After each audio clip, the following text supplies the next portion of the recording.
বন্ধুরা, আপনারা কি অন্যের মনের কথা জানতে চান? না হলে অন্য কেউ আপনাদের সম্বন্ধে কি ভাবছে সেই সব কথা জেনে ফেলা কি সম্ভব? তাহলে উত্তরটি হলো হ্যাঁ, সম্ভব। যদি আপনি এই সব প্রশ্নের উত্তর জানতে চান তাহলে ভিডিওটি একদম শেষ পর্যন্ত অবশ্যই দেখবেন, কারণ এই ভিডিওতে যে প্রয়োগ আমি আপনাদের বলতে চলেছি, যদি আপনারা তা নিয়মিত অভ্যাস করে যান তাহলে খুব সহজেই আপনি যে কোনো মানুষের মনের কথা জেনে যাবেন, আভাস পেয়ে যাবেন। দেখুন, 100% তো নয়, কিন্তু অনেক অংশেই আপনি কারোর মনের কথা জানতে পারবেন, বুঝতে পারবেন। এই সব প্রয়োগ আপনাকে কিন্তু কেউ বলবে না, কারণ অনেক অ্যাস্ট্রোলজার বা জ্যোতিষী তারা এই সকল প্রয়োগ করেই আপনার মনোভাব জেনে নেয়। আপনি যখনই তাদের কাছে যান তখন প্রথমেই তারা আপনার মন পড়ে নেয়। আপনি আপনার সম্বন্ধে কিছুটা বলেন আর তারা আপনার সম্বন্ধেই অনেকটা বলে যায়।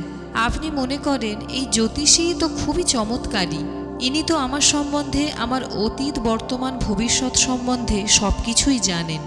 কিন্তু এটা বাস্তবতা নয়, এটা কোনো চমৎকারও নয়, এটা শুধুমাত্র অভ্যাস যা তারা ধৈর্য নিয়ে শিখেছেন, আর তা থেকেই তানারা আপনার মনের কথা সহজে জেনে যান।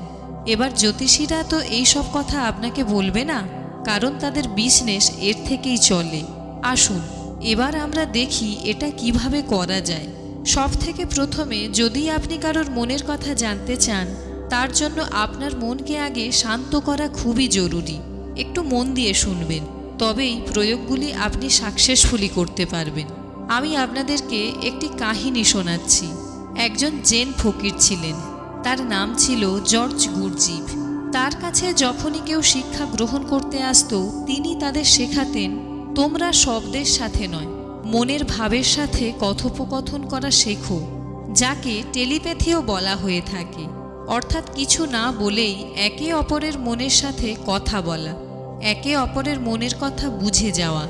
আপনারা হয়তো অনেকবার লক্ষ্য করেছেন, আপনি হয়তো কোনো বন্ধুর সম্বন্ধে ভাবছেন এবং সঙ্গে সঙ্গেই সেই বন্ধু আপনাকে ফোন করলো বা আপনার সামনে চলে এলো। এটি কিভাবে সম্ভব? তাহলে বলি, এটিকেই টেলিপ্যাথি বলা হয়। কোথাও না কোথাও আপনার মনের ইচ্ছা বা মনের কথা তার কাছে পৌঁছে যায়, আর তার মনের কথা আপনার কাছে চলে আসে। যে জেন ফকির ছিলেন, তিনি তার সব শিষ্যদের এই প্রয়োগটি শেখাতেন যে তুমি নিজেকে একটি বন্ধ ঘরের মধ্যে আটকে রাখো, আর একটা শব্দও উচ্চারণ করো না, কারোর সাথে কোনো কথা বলো না। সব থেকে প্রথমে তুমি তোমার জিহ্বাকে শান্ত করো। যখন তোমার জিহ্বা শান্ত হবে তখনই তোমার মন শান্ত হবে। আমাদের জিহ্বাই আমাদের ভাবনা চিন্তাকে শব্দ দেয়, আওয়াজ দেয়। প্রথমে জিহ্বাতে শান্তি এলে ভাবনা চিন্তায় শান্তি আসবে। তারপর যখন ধীরে ধীরে এই সব শিষ্যের মন এই প্রয়োগের দ্বারা শান্ত হতো, তখন জেন গুরু কি করতেন? তিনি মনে মনে একটি শব্দ উচ্চারণ করতেন। যেমন ধরুন কোনো ফুলের নাম, পদ্মফুল। আর যতক্ষণ এই শব্দ শিষ্যরা শুনতে পেত না, ততক্ষণ পর্যন্ত তিনি শিষ্যদের এই প্রয়োগটি করিয়ে যেতেন। তিনি যে কোনো একটি শব্দ মনে মনে বলতেন, আর ধীরে ধীরে সকল শিষ্যই ওই শব্দটি খুব সহজেই শুনে ফেলত। গুরু মুখ থেকে কিছু না বললেও বুঝে ফেলত। আপনি হয়তো বলবেন এসব বাজে কথা, কিন্তু এটা একদমই বাজে কথা নয়, এটা প্রুফ এবং প্র্যাকটিক্যাল কথা। অনেক মানুষই এর উপরে প্রয়োগ করেছেন। আপনি কখনো দেখে থাকবেন, যারা মনোবৈজ্ঞানিক হন তারা মানুষের হাবভাব দেখেই, তাদের কথা শুনেই মানুষের মনের কথা জেনে যান। আর সেই কারণেই মানুষ মনোবৈজ্ঞানিকদের সামনে সব কিছুই বলে দেয়। তারা মনে করে আমাদের সব কথাই মনোবৈজ্ঞানিকরা বুঝতে পারে, মনোবৈজ্ঞানিকরা তো আমাদের মনের কথা পড়ে ফেলতে পারে। যেসব মানুষ মনোবৈজ্ঞানিকদের কাছে যান তারা মনে করে এই মনোবৈজ্ঞানিকের কাছে নিশ্চয়ই কোনো আশ্চর্য শক্তি আছে। সত্যি বলতে কি, মনোবৈজ্ঞানিকদের কাছে কোনো আশ্চর্য শক্তি নেই। তারা শুধুমাত্র নিজের বিচার বিবেচনা চিন্তা ভাবনাকে শান্ত রেখে নিজের মনের ভাবনাগুলিকে ও নিজের ভিতরকার ঊর্জাকে তাদের সাথে কানেক্ট করে নেয়। সেই জন্যই আপনার মনের কন্ডিশন, আপনার চিন্তা ভাবনাগুলিকে ওই মনোবৈজ্ঞানিকরা অনুভব করতে পারেন। খুব সহজ সূত্র, যতক্ষণ আপনি বলবেন সামনের জন শুনে যাবে, আপনি বলা বন্ধ করলেই তবেই সামনের জন কি বলতে চাইছে তা আপনি শুনতে পারবেন। যদি আপনারা দুজনেই সবসময় বলে যান তাহলে কেউ কিছুই বুঝে উঠতে পারবেন না। ঠিক তেমনভাবেই যদি আপনার মন শান্ত থাকে তবেই দ্বিতীয় ব্যক্তির মনে কি চলছে তা শুনতে পারবেন। মন শান্ত হওয়ার মানে হলো আপনি চিন্তা ভাবনা ও কল্পনা থেকে বেরিয়ে পূর্ণরূপে শান্ত হয়ে যাচ্ছেন। একেই চিত্ত শান্ত বলা হয়। কথায় বলে মানুষের মনের ভিতরেই রাজ্যের কলহ। একটা কথা বলি, যে সমস্ত মানুষের মন চঞ্চল থাকে এই রকম মানুষেরা নিজের মনের কথাই সঠিকভাবে বুঝতে পারে না। তাহলে তারা অন্যের মনের কথা কিভাবে বুঝতে পারবে? আমি একটি কাহিনী শুনেছিলাম। একজন ফকির ছিল। সে তার একজন শিষ্যের সাথে রোজ সকালে হাঁটতে যেত। একদিন ওই শিষ্যটি তার এক বন্ধুকেও সাথে নিয়ে গেল। প্রাতঃভ্রমণের সময় ওই ফকির ও তার শিষ্য এবং শিষ্যের বন্ধু একসাথেই হাঁটছিল। তারা বেশ কিছুটা সময় ধরেই পায়ে হেঁটে যাচ্ছিল, কেউ কোনো কথা না বলেই যাচ্ছিল। শিষ্যের ওই বন্ধুটি খুবই অবাক হয়ে যাচ্ছিল যে এরা কেন কিছু বলছে না, এতক্ষণ ধরে চুপ করে কেন আছে। সে ভাবল আমি তাহলে কথা বলা শুরু করি। বেশ কিছুটা সময় অতিবাহিত হওয়ার পর সে বলল, কত সুন্দর সকাল, কত সুন্দর প্রকৃতি, আর আজকের আবহাওয়া খুবই সুন্দর। আজ যখন ওই শিষ্যের এই মিত্রটি এই কথাটি বলল, ফকির তখন তার শিষ্যকে বলল, কাল থেকে তুমি তোমার এই বন্ধুকে আমাদের সাথে আনবে না, কারণ তোমার এই মিত্র খুব বাজে কথা বলে। শিষ্যটি তো অবাক হয়ে গেল। সে ভাবল তার বন্ধু তো মাত্র 3টি বাক্যই বলল, কত সুন্দর সকাল, কত সুন্দর প্রকৃতি এবং আজকের আবহাওয়া খুবই সুন্দর, এতে কি এমন বেশি কথা বলা হলো?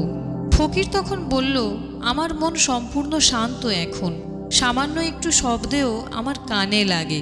সকাল সুন্দর তাতে কি, প্রকৃতি সুন্দর তাতেই বা কি? আমিও তো দেখতে পাচ্ছি আজ সকাল এবং প্রকৃতি খুবই সুন্দর এবং আবহাওয়াও খুব সুন্দর, তুমিও সেটা দেখতে পাচ্ছ। তাহলে বৃথা বৃথা এই কথাগুলো বলার কারণই বা কি? আমার মন এতটাই শান্তিতে ভরে গেছে যে এই ব্যর্থ কথা আমার একদমই ভালো লাগে না। কারণ যখন আমি কথা না বলেই সব কিছু দেখতে পাচ্ছি আর সব কিছু বুঝতে পারছি, তখন কথা বলে, তখন শব্দ খরচ করে আমি আমার শক্তির অপচয় কেন করব? আমার তো শব্দ নষ্ট করার কোনো প্রয়োজন নেই। যদি আপনারাও অন্যের মনের কথা জানতে চান তাহলে সবার প্রথমে আপনি দিনের মধ্যে একটি নির্দিষ্ট সময় চয়ন করুন যে এই সময় থেকে এত সময় পর্যন্ত আপনি কিছুই বলবেন না।